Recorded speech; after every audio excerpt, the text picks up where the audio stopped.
श्री स्वामी समर्थ सर्वांना आणि दिवाळीच्या खूप खूप शुभेच्छा। तर दिवाळीची सुरुवात ही वसुबारसेने होती। वसुबारसेची पूजा झाली की दुसऱ्या दिवशी धनतेरस येते। तर धनतेरसला काही ठिकाणी म्हणजेच काही भागामध्ये धनत्रयोदशी असेही म्हणले जाते। या दिवशी प्रदोषसुद्धा असतो, त्यामुळे या दिवशी यमदीपदान केले जाते आणि यमदीपदान हे अकाली मृत्यू किंवा अपघटित मृत्यूसाठी बचाव करण्यासाठी हे यमदीपदान केले जाते। चला तर आता ह्या व्हिडिओमध्ये मी तुम्हाला धनत्रयोदशी दिवशी कोणत्या वस्तू जास्त गरजेचं आहे किंवा जास्त मान कोणत्या वस्तूंना आहे हे तुम्हाला सांगणार आहे।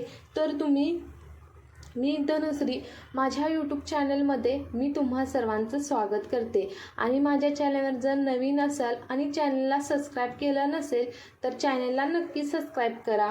तर यावर्षीची धनतेरस म्हणजे धनत्रयोदशी 29 ऑक्टोबरला आली आहे। तर वार आहे मंगळवार। या दिवशी प्रदोषसुद्धा आला आहे। तर या दिवशी भगवान श्री शंकरांची पूजा केली जाते। धनत्रयोदशी दिवशी अशी मान्यता आहे की गुंजभर तरी सोनं खरेदी केलं पाहिजे किंवा चांदी तरी खरेदी करावी। ज्यांची आर्थिक परिस्थिती खूप चांगली आहे त्यांनी हिरे मोती खरेदी केली पाहिजेत। तर या दिवशी कोणी घर खरेदी करतं तर कोणी घरात प्रवेश करतं। प्रत्येकजण आपापल्या परीने जे खरेदी करू शकतात ते करत असतं। पण हो, खरेदी करण्याचा आनंद सगळेच जण घेत असतात, पण प्रत्येक जणांना सोनं घेणं शक्य आहे का? ते सगळ्यांना जमू शकते का? आज सोन्याचे भाव हे गगनाला भिडलेले आहेत। तर त्यामुळे प्रत्येकजण सोनं खरेदी करू शकत नाही। तर म्हणजेच सोनं खरेदी करायचंच नाही असा ह्याचा अर्थ होत नाही। ज्यांना शक्य असेल त्यांनी नक्की सोनं खरेदी करावे। तर ज्या गोष्टींचा मान सर्वात जास्त आहे त्याच गोष्टी धनतेरसला तर मी आज जे सांगते आहे ते नक्कीच तुम्ही खरेदी करा आणि त्याची पूजा देखील करा। तर घरात सर्वात प्रथम गोष्ट म्हणजे घरातील स्त्रीला साडी घेतली पाहिजे। अगदी तुम्ही 200-300ची का होईना पण साडी घ्या आणि ते जरी शक्य झाले नाही तरी त्या दिवशी घरातील देवांना लाल वस्त्र तुम्ही नक्कीच खरेदी करू शकता। हे वस्त्र तुम्ही बाजारातून किंवा दुकानातून खरेदी करू शकता। तेच तुम्हाला धनत्रयोदशी दिवशी व लक्ष्मीपूजनला देखील पूजनासाठी वापरायचे आहे। तर दुसरं म्हणजे गजलक्ष्मी। तर गजलक्ष्मी तुम्हाला खरेदी करायची आहे, ती तुम्हाला पूजेमध्ये सुद्धा वापरायची आहे। तर त्यानंतर आहे ते म्हणजे धन्वंतरी देवीचा फोटो घ्यायचा आहे। तर या दिवशी या फोटोची पूजा करायची आहे। धन्वंतरी तर जेव्हा समुद्रमंथन झालेले होते तेव्हा त्या समुद्रातून 14 रत्नांची उत्पत्ती झालेली होती।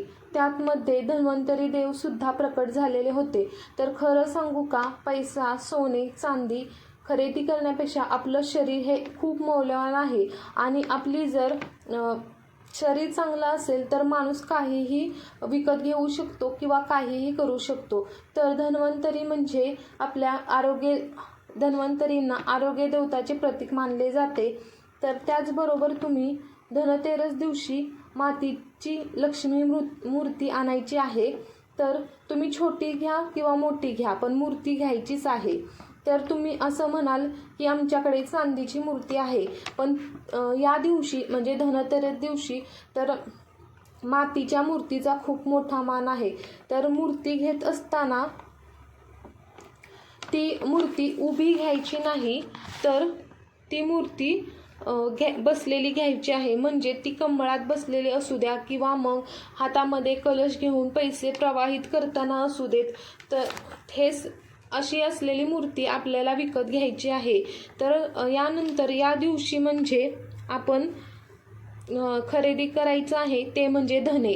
होय, धने म्हणजे आपण जे कोथिंबीरीचे जे धने वापरले जातात किंवा मसाल्यामध्ये जे धने वापरले जातात तेच आपल्याला खरेदी करायचे आहे।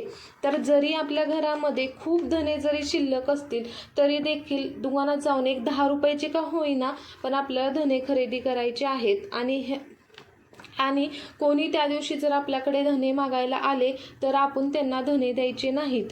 तर तुम्ही म्हणाल आमचं दुकान आहे मग दुसऱ्यांना धने द्यायचे नाहीत का? पण असं काही नाही, धने देतायत मग तुम्ही त्या बदल्यात तुम्ही पैसे घेताय, त्यामुळे तुम्ही दुकानामध्ये विकले तरीही चालेल. पण याच दिवशी दुसरं खरेदी करायचं आहे ते म्हणजे झाडू म्हणजे केरसुणी. तर ह्या केरसुणीला त्या दिवशी लक्ष्मी मानलं जाते. त्या दिवशी धनतेरसला ही केरसुणी आपल्याला घ्यायची आहे, कारण लक्ष्मीपूजना दिवशी ह्याची पूजा केली जाते. त्यामुळे आपल्याला याच दिवशी केरसुणी विकत घ्यायची आहे.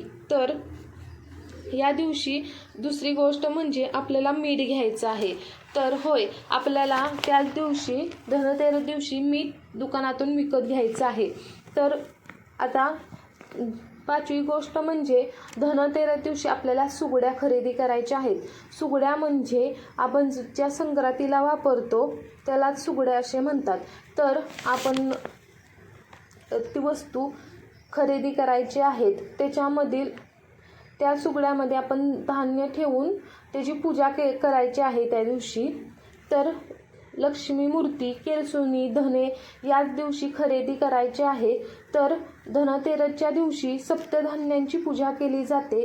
तर त्या दिवशी त्यातील एक धान्य, कडधान्य त्याच दिवशी आणायचं आहे. म्हणजे सप्तधान्यांची पूजा आपल्याला करायची असेल, घरात जरी शिल्लक असेल तरीही त्या दिवशी आपल्याला कडधान्यातील एक तरी गोष्ट दुकानातून थोडी का होईना तर ती आणायचीच आहे. तर पावशेर का होईना तर आपण ते कडधान्य आणायचं आहे आणि तेच कडधान्य पूजनात वापरायचं आहे.